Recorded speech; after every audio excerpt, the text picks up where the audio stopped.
Hello there. On today's video, we're going to be talking about the New York Times article that just came out about the White House assesses ways to persuade women to have more children. I decided to actually get a New York Times subscription so that I could read this one. We're going to go through it together. I'm going to share some of my thoughts on it. I know a lot of the women listening are probably going to be feeling a lot of the same ways about it. So if there is a guy that is in your life that is like, I don't get it, I don't know why everyone's so mad about it. I'm hoping that this might. I'm going to make a lot of. I think I'm going to make a lot of metaphors, a lot of comparisons with corporate professional culture. So I think that that may be really useful for a lot of men possibly listening to this. So I'm going to be watching on my phone, so I'm going to kind of scroll through it as we're going through. So I think the huge piece of it is like the baby bonus. I'm just going to go through it. So baby bonuses and menstrual cycles classes are among the ideas pitched to Trump aides as they consider plans to try boosting the birth rate. The White House has been hearing out a chorus of ideas in the recent weeks for persuading Americans to get married and have more children, an early sign that the Trump administration will embrace a new cultural agenda pushed by many of its allies on the right to reverse declining birth rates and push conservative family values. I just think it's interesting that they say conservative family values because we talk about a nuclear family in that aspect, and yet Trump has how many children from how many different wives? One proposal shared with aides would reserve 30% of scholarships for the Fulbright program and prestigious government-backed international fellowship for applicants who are married or who have children. I'm going to pause right here. So, one first thought is that this is what we would call diversity, equity, and inclusion, um, specifically for parents. So, what they're proposing is, hey, historically, the Trump administration has talked about not liking DEI, asking people to stop it, not giving an extra or a different kind of leg up for people that have dealt with historical challenges due to their upbringing or to their race or to their gender or to any of the possible non-privileges that they could have had. This right here is saying, hey, let's give a leg up for people that have children. So this is DEI with a different flavor to it. Another would be a $5,000 cash baby bonus for every American mother after delivery. I know many of us are grimacing because 5,000 sounds great because I know a lot of people at first think 5,000, right? That's the amount that I earn in a month. That'd be a whole month. But then we look at, oh, wait a second, you have to manage a child for 18 years. And my last check, it costs about $300,000 to raise children. So that would be the equivalent of saying you're on the hook for $300,000 worth of cost, but we're going to give you 5,000 up front. That doesn't sound like an actual any sort of incentive to me. A third calls on the government to fund programs to educate women on their menstrual cycles, in part so they can better understand when they're ovulating and able to conceive. So my first thought on that is women already know these things. I'm not too concerned about women knowing those things. I'm much more concerned that men don't know these things. Um, I'm curious if you were to ask a bunch of people on the street, how many of the men know what the names of the different cycles are? How many of them would know? I know that there's the menstrual, there is ovulation, there is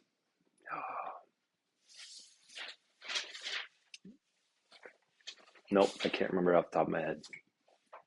Luteal. Can't remember what the other one is.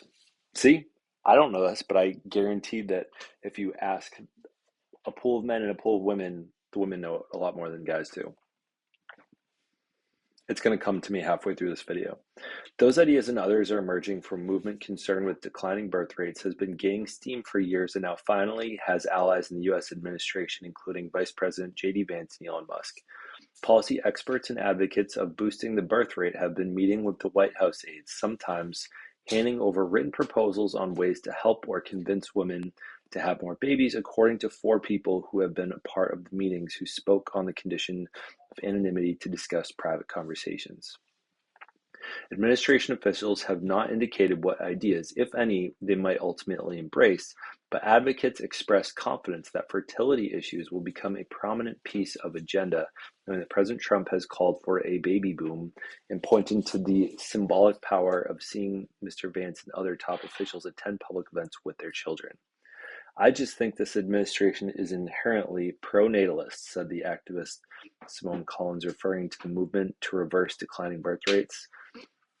Ms. Collins, along with her husband, Malcolm Collins, sent the White House several draft executive orders, including one that would bestow a National Medal of Motherhood to mothers with 6 or more children. My first response is, F that. I'll have more because I know they talk about it more. Look at the number of kids that major leaders in the administration have, Ms. Collins said, adding, you didn't hear about kids in the same way under Biden. Maybe. The behind-the-scenes discussions about family policy suggest Mr. Trump is quietly building an ambitious plan to promote the issue as he focuses much of his attention on higher-profile priorities such as federal cuts, tariffs, mass deportations. Project 2025 and the policy blueprint that has forecast much of Mr. Trump's agenda so far discusses family issues before anything else, opening its first chapter where they promise to restore the family as a centerpiece of American life. Much of the movement is built around promoting a very special idea of what constitutes a family, one that includes marriage between a man and a woman and leaves out many families that don't conform to traditional gender roles or family structures. In contrast to the intense emphasis on cost cutting so far during Mr. Trump's second term, this focus on families could result in spending more money to back a new set of priorities. The White House Press Secretary Caroline Leavitt said in a statement that Mr. Trump is proudly implementing policies to uplift American families. I'm cringing so hard at the fact that these things so far that have been talked about are to uplift American families. They sound like clickbait to me, honestly. Thinking about $5,000 to incentivize having a child, like it's peanuts, chicken feed. That's what, like, how about if we were to convert this into the amount that it would be to having paid maternity leave, I personally got a lot out of being able to have 3 months of 60% coverage of paid paternity leave. So I was making, I'm going to round to about 60,000 at the time. So for 3 months, 12, that's about 5,000-ish before taxes. So if that's $15,000 that I would have earned over those 3 months, I had 60% of it covered. So 60% of 15,000. Hey Siri, what's 60% of 15,000? 9,000. So at least 9,000 for paternity leave, and I would expect at least 9,000 for maternity leave at a minimum. Like that's just like that should be a minimum is 18,000 total, at least for paternity leave for an average family. So I know 50, 60, I believe is around the average or median income. So I think $18,000 would probably be got to be a minimum.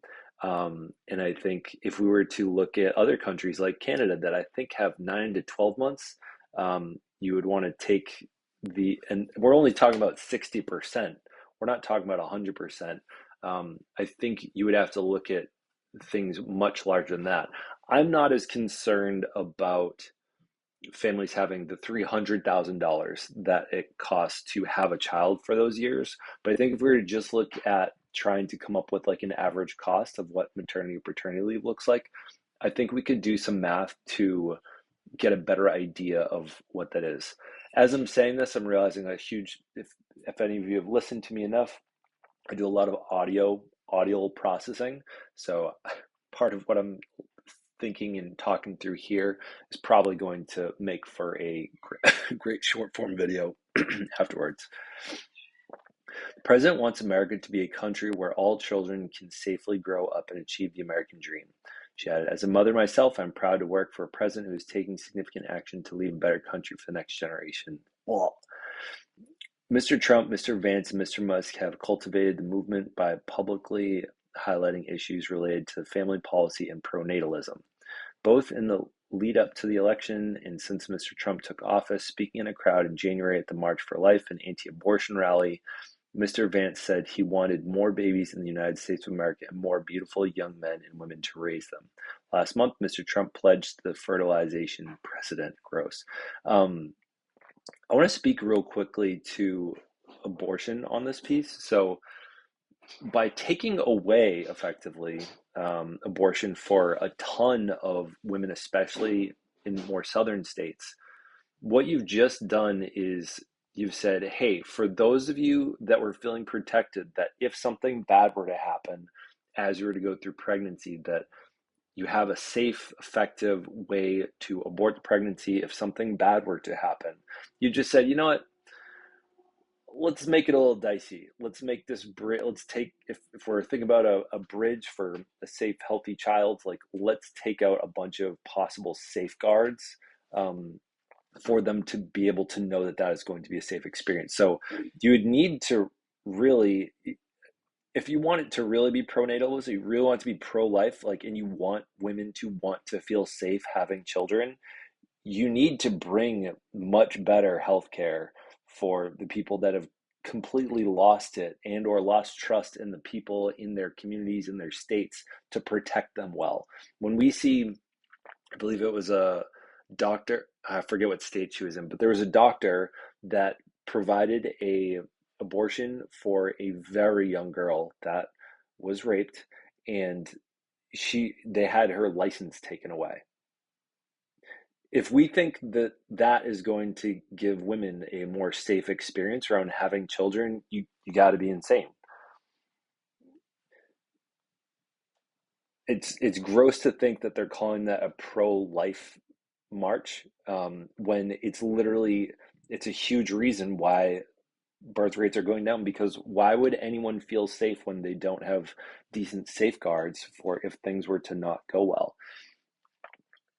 Even if there's legislation being passed saying, hey, if if they're an ectopic pregnancy, that the women will be safe in having a procedure done so that they can have a safe abortion.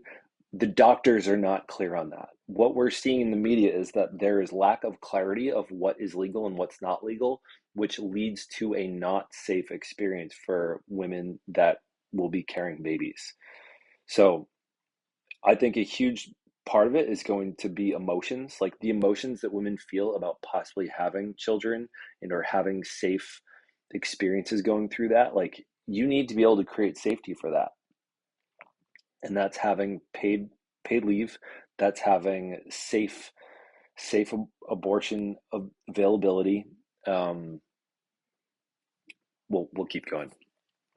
The coalition of people who want to see more babies born is broad and diverse. They're unified in their concerns about the U.S. birth rate, which has been failing since 2007, warning of a future in which a smaller workforce cannot support an aging population and the societal safety net. If the birth rate is not turned around, they fear the country's economy would collapse and ultimately human civilization could be at risk. And now we're getting into a Handmaid's Tale.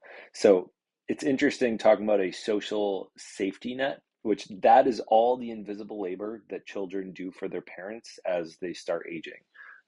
I have not had to start doing that work yet. I know my wife has not had to start doing that work yet, but I'm definitely seeing it. I've seen it with my father, has taken a lot of care of my now past grandmother. I have seen it with my father-in-law having to do a ton of work for his parents. Um, so yeah, that social safety net is absolutely at risk because there are not going to be as many people to take care of, these aging people that don't have the money to take care. So yeah, I totally get the urgency about it. Who's to say if, I mean, yeah, that's an appropriate problem to have when you take people's rights away, when you take away their financial safety nets, especially if you're talking about cutting Social Security, and how Elon Musk was talking about how it's not just a worm of apples, it's a whole bowl of worms. Okay, so if it's a whole bowl of worms, you're taking away people's Social Security. How else do you think they're going to handle when they don't have children that are taking care of them? Like Social Security was that for many of them. I digress. But many in the movement have different reasons for wanting people to have more kids, and often disagree to how to get there. Many Christian conservatives see declining birth and marriage rates as a cultural crisis brought on by forces in politics and media, and they say belittle the traditional family, encouraging women to prioritize work over children. They're pushing for more committed marriages and large families, while some who identify strictly as pronatalists are interested in exploring a variety of methods, including new reproductive technologies, to reach the goal for more babies. Pronatalism, strictly, I have the feeling pronatalism is going to become a buzzword real quick. Pronatalism strictly speaks to having more babies, said Emma Waters, a policy analyst at the Heritage Foundation, the conservative think tank that led Project 2025. Ms. Waters, who says she is concerned about the birth rate, does not identify as a pronatalist, added, "Our ultimate goal is not just more babies, but more families formed." Some administration leaders have already begun enacting policies that promote larger families, most notably Transportation Secretary Sean Duffy, who is the father of 9 and has 10 siblings, published a memo earlier this year, pledging to prioritize transportation funding in areas where higher than average birth and marriage rates. Several analysts within the department say the policy could result in less money for large urban transit and more for highways and car share services in rural areas. Again, that's DEI. That is making things more available for people with different life circumstances. It's DEI with a different name to it. The next major development on these issues is widely expected to come directly from the White House. Trump aides are preparing a highly anticipated report to be released no later than mid-May, recommending ways to make in vitro fertilization more readily available and affordable.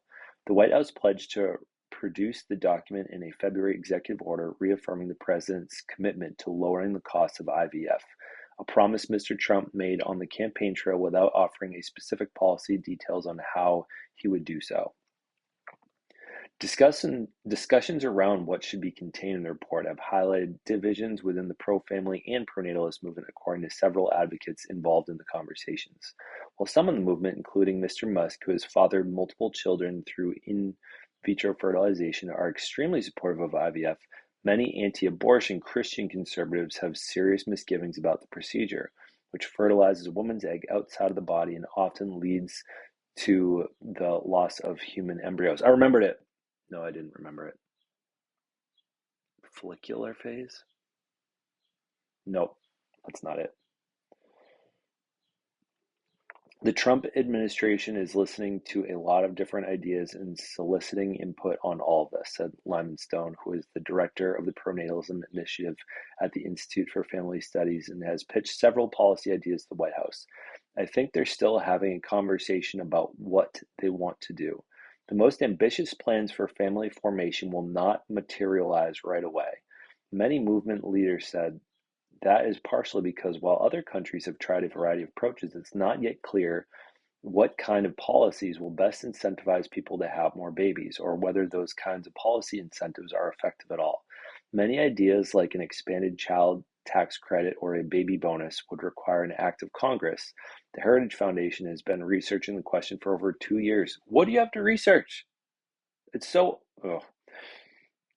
And it's preparing to release a report in the coming weeks on how it believes the administration and the Congress should counter declining birth rate and marriage rates. I guarantee you that report is going to be a hump of garbage, said Jay Richards, the director of Foundation Davos Center for Life, Religion, and Family. The newest and boldest idea, Mr. Richards said, is a policy plan that offers tax credits to married couples with children, which families receive more money back from the government for each additional child they have. Yeah, that's part of it for sure. Something tells me it's not going to come anywhere close to what's needed. Because certainly, yeah, like we're thinking about we would love to have like 4 kids. And we just can't imagine a future where we're going to have enough financial or communal security to be able to make that happen. And I think both of us very much enjoy having careers. We both love the ability to lean into the endeavors that we have.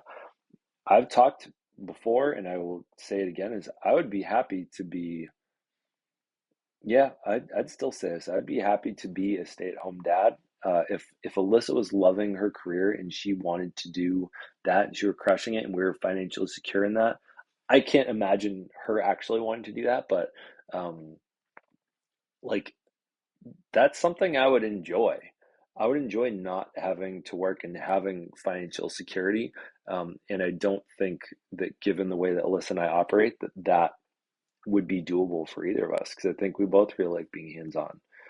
Like I don't want to be a workaholic so that I can provide financially for my family. I want to be around them. Like I want to be there. Heritage Heritage has also been prominent in efforts to shape what the White House might do on infertility and IVF. The group, which heralds its commitment to the protecting the unborn, is skeptical of the procedure. Leaders at the Heritage hope the administration will take a broader approach to combating infertility in line with the Make America Healthy Again movement, largely led by RFK Jr. The health and security, the idea called restorative reproductive medicine, revolves around treating the root causes of infertility, and leaving IVF as a last resort. We need to channel the Maha spirit and really dive deep into infertility. And Miss Waters, who recently co-wrote a Heritage report on infertility, if the executive order's goal is to increase access to infertility care and keep costs down, the solution is to not push IVF for everyone. I don't think, I could be wrong here. I don't think people want to have to do IVF. I'm sure they'd love to do it the old natural way. Um, I'm also betting that what you guys are talking about for making that available is probably not going to actually be beneficial to people, which my concern is Maha is letting go of vaccinations, which is wild. A lot of emotions coming up here. Ms. Waters has proposed directly the National Institutes of Health to expand its study of infertility and reproductive health conditions, including endometriosis. She also proposed using government funds to promote programs that educate women on their menstrual cycles and their natural fertility, such as cycle charting courses that many conservative Christian women use to try to prevent pregnancy without using birth control. These kinds of programs, I still think luteal stage, follicle stage, I can't remember what the other stage is. These kinds of programs could both help women identify the reasons for their infertility, Miss Waters said, and also teach them when they're able to conceive. They could be facilitated through school sex education programs, she added, or independent courses designed for adults. Leading medical associations have been skeptical of this approach, calling it political and not based in science. Yep. These ideologies have been around for a long time. They've always been rooted in religion, said Dr. Eve Feinberg, a medical director of fertility and reproductive medicine at Northwestern University. It's not actual medicine. Still, there are opportunities for bipartisanship on these issues, which bring together unlikely coalitions to push for better family policies or more funding for infertility issues. While Dr. Feinberg took issue with Ms. Waters' explanation of infertility challenges as far too simplistic, she agrees with some of her recommendations. More federal funding for infertility and reproductive health issues is a wonderful idea, Dr. Feinberg said, adding that women's health has been underfunded for so long. Yeah, absolutely. But the desire to increase funds to help mothers and babies could collide with other administration priorities. For instance, this month, the Health Department made large cuts to the Division of Reproductive Health, which handled issues related to in vitro fertilization and maternal health outcomes. An official speaking on behalf of the department said its maternal and reproductive health programs would continue. Under President Trump's executive order to establish MAHA, Make America Healthy Again Commission, Secretary Kennedy is determined to find the root causes of the chronic disease epidemic, including the toxins in our environment and food supply, the official said. I have no faith that RFK is going to do anything useful. Beyond the issue of fertility, the White House has received a wide range of policy recommendations designed to incentivize people to get married and have more children. Whenever I look at this picture or any of the pictures of JD Vance and his wife, all I can think of is that his wife was a super successful lawyer and she left her job to do, like, I just so wonder what it's like for her and how much of the smile that she's putting on is fake. Like the fact that she left a very high powered job as a lawyer to be JD's, like, I don't have good words for this right now. I'm not going to go into it. In an attempt to influence highly educated couples, Mr. Stone proposed that the government impose a quota for married applicants or applicants with children across all of its fellowship programs, including the Fulbright Fellowship. The recipients are largely recent college graduates, many of whom are single and travel abroad alone. What the government is doing with these programs is conferring status, Mr. Stone said. That being the case, it's bad for the government to blindly confer status on people for their singleness. Some of the administration on Capitol Hill are, and that right there, I think, speaks to that it is a DEI program, and similar to how a lot of Republicans have felt around DEI, feeling like it gives white people or men a disadvantage. That's what is being said here, is that it's giving single people a disadvantage, if you will. That's what DEI is. It helps level the playing field for people that have dealt with systemic oppression, and helps level the playing field. And so it's interesting that, like, right there, they can see it for one person's perspective, but they can't see it for everyone else's perspective, that DA really does benefit people. Some within the administration on Capitol Hill are interested in more sweeping legislative ideas for reversing declining birth rates. Several lawmakers are exploring legislation to offer new parents a baby bonus, a one-time payment of a few $1,000s to the mother of the child, to be issued soon after her delivery, according to the people familiar with the discussion. The baby bonus could also take the form of a young child newborn supplement to the existing child tax credit. I can tell you, it's not, this administration, I would bet, is not capable of coming up with a number that would actually be useful or satisfying for people. Like, there are few families that I can imagine are seeing that $5,000 bonus that don't have short-sightedness and see that as a great thing.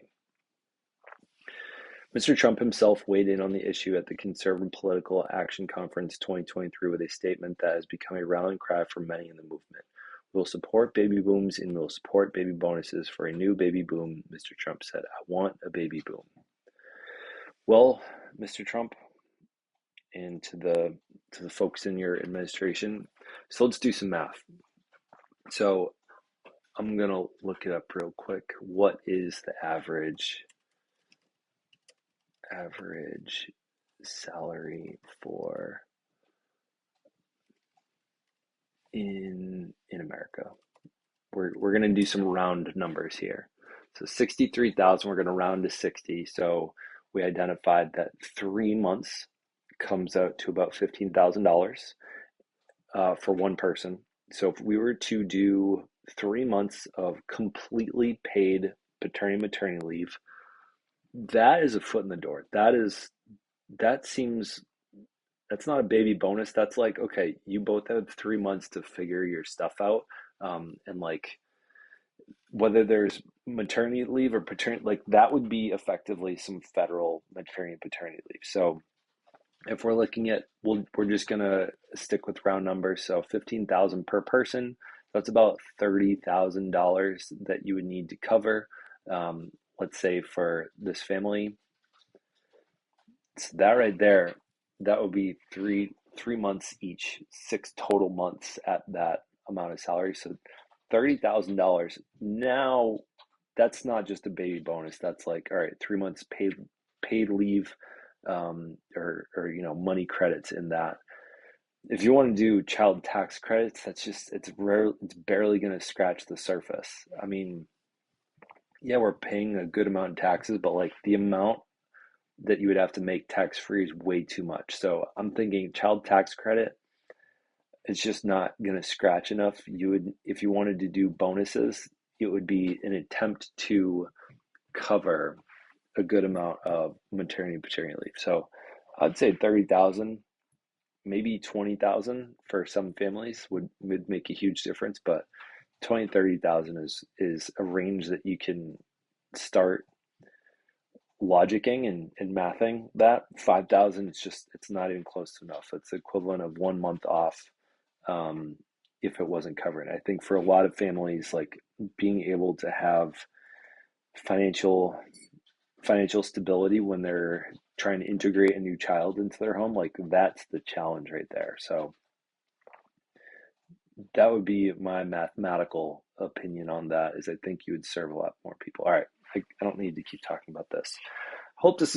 I hope you found some of my commentary on it useful. I